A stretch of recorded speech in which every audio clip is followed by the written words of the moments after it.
नमस्कार दोस्तों, आज हम बात करने वाले हैं कि बहुत से लोगों का ये प्रश्न होता है कि मैं म्यूचुअल फंड में एक 20 लाख का लोन लेकर लगा दूं क्या, क्योंकि म्यूचुअल फंड में तो बहुत अच्छा रिटर्न है।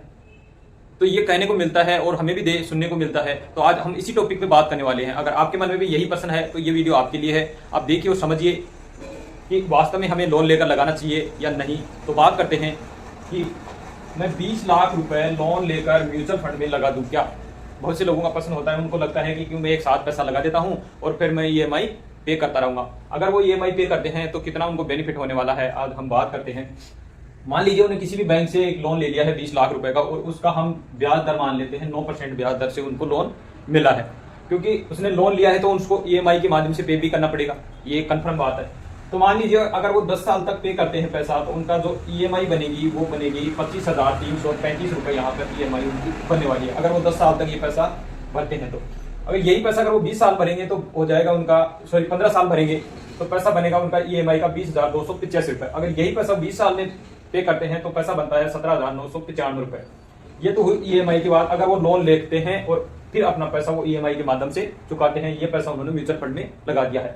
हम बात करते हैं अगर इसी पैसे के वो लोन नहीं लेते, मान लीजिए अगर लोन नहीं लेकर ईएमआई करवा लेते, ईएमआई का मतलब एसआईपी करवा लेते, सिस्टमैटिक इन्वेस्टमेंट प्लान के तहत अगर वो करवा लेते, ऐसा लोन नहीं लेना था और इतना ही पैसे की वो एक एसआईपी करवा लेते म्यूचुअल फंड में, तो वहां पर उनका कितना पैसा बन जाता। अगर यही पैसा वो म्यूचुअल फंड में लगाते 25,335 रुपए 10 साल के लिए, तो उनका पैसा कितना बनता यहाँ पर। तो हम बात करते हैं 59 लाख रुपए उनका 10 साल में ये पैसा बन जाता। अगर वो 15 साल तक एसआईपी करवाते, 20,285 रुपए की एक एसआईपी करवा लेते और 15 साल कंटिन्यू उसको करते, तो ये पैसा उनका बन जाता लगभग 1 करोड़ रुपए के बन जाता। अगर यही पैसा लगातार वो कंटिन्यू 20 साल तक पे करते तो उनका पैसा बनता यहां पर 1 करोड़ और 77 लाख रुपए, यानी 1 करोड़ 77 लाख। अगर वो 17,995 रुपए की एक एसआईपी करवा लेते और लगातार 20 साल तक करते तो 1 करोड़ 77 लाख रुपए उनको यहाँ पर मिल जाता। अब बात करते हैं कि अगर वो लमसम किए हैं म्यूचुअल फंड में, ये लोन तो लिया है उन्होंने, अगर वो म्यूचुअल फंड में लमसम किए हैं तो वहां पर उनका कितना पैसा बनने वाला है वो भी हम देख लेते हैं। अगर उन्होंने लमसम किया है तो कितना पैसा उनका वहां पर बन चुका है। 20 लाख रुपए एक साथ लगाए हैं, 10 साल के लिए लगाते तो यही पैसा उनका बन जाता यहाँ पर 62 लाख रुपए। अगर 20 लाख रुपए 18 उन्होंने लगाया था लमसम करके, जिस प्रकार से हम एफडी यानी बैंक में एफडी करवाते हैं, उसी प्रकार म्यूचुअल फंड में भी एक लमसम होता है, उसको एक तरीके से हम एफडी बोल सकते हैं। 20 लाख रुपए लगाए 10 साल के लिए तो पैसे बने 62 लाख रुपए। अगर उन्हें एसआईपी करवाई तो पैसे बने 59 लाख रुपए। ऐसे ही अगर उन्होंने 15 साल के लिए यही 20 लाख रुपए लगाए होते तो उनका पैसा बनता 1 करोड़ 9 लाख रुपए। अगर उन्होंने यही पैसा 20 लाख रुपए 15 साल तक रखा होता तो 1 करोड़ 9 लाख रुपए बन जाता, और यही पैसा अगर उन्होंने 20 साल तक रखते तो ये पैसा उनका बन जाता 1 करोड़ और 92 लाख रुपए। 1 करोड़ 92 लाख रुपए यहाँ पर बन जाता उनका। अब देख लो दोस्तों, ये आपके सामने है। अगर आप 20 लाख रुपए का लोन लिए, आपने एक बैंक से ले लिया और एक अच्छा अमाउंट मिल गया है, पर उसी के साथ आपको एक टेंशन भी हो गई कि मुझे 20 लाख रुपए पे करने हैं बैंक से।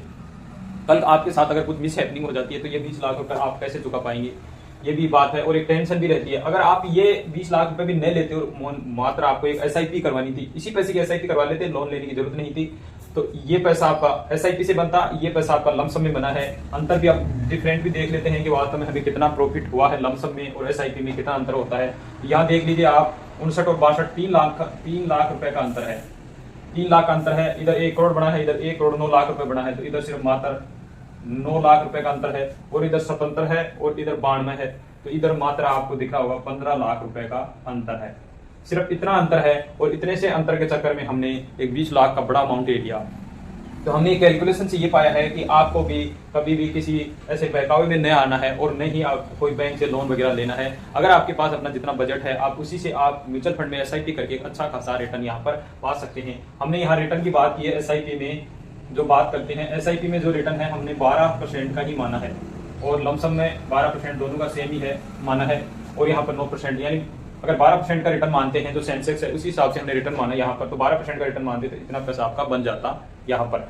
इसलिए इससे अच्छा है कि आपको लोन न लेकर एक छोटी एसआईपी करके भी आप अच्छा खासा अमाउंट बना सकते हैं। अगर आप ऐसा करते हैं तो आपको स्मॉल कैप में अगर आप लंबे टाइम में पैसा लगा रहे हैं तो एक स्मॉल कैप में आप फंड चूज कर सकते हैं और वहां अपना पैसा इन्वेस्टमेंट कर सकते हैं, क्योंकि लंबे टाइम के लिए इन्वेस्टमेंट स्मॉल कैप में काफी अच्छा होता है। वहां रिटर्न आपको 20 से 25% तक भी देखने को मिल सकता है, या 15-20 के समथिंग भी बीच में भी देखने को मिल सकता है। सारी चीज मार्केट पर डिपेंड करती है। अगर इस वीडियो में दी गई जानकारी आपको अच्छी लगी हो तो आपसे निवेदन है कि चैनल को सब्सक्राइब कर लीजिएगा और वीडियो को शेयर करिए ज़्यादा से ज़्यादा। ऐसे ही वीडियो देखने के लिए चैनल को सब्सक्राइब कर लीजिए। इसी के साथ जय हिंद।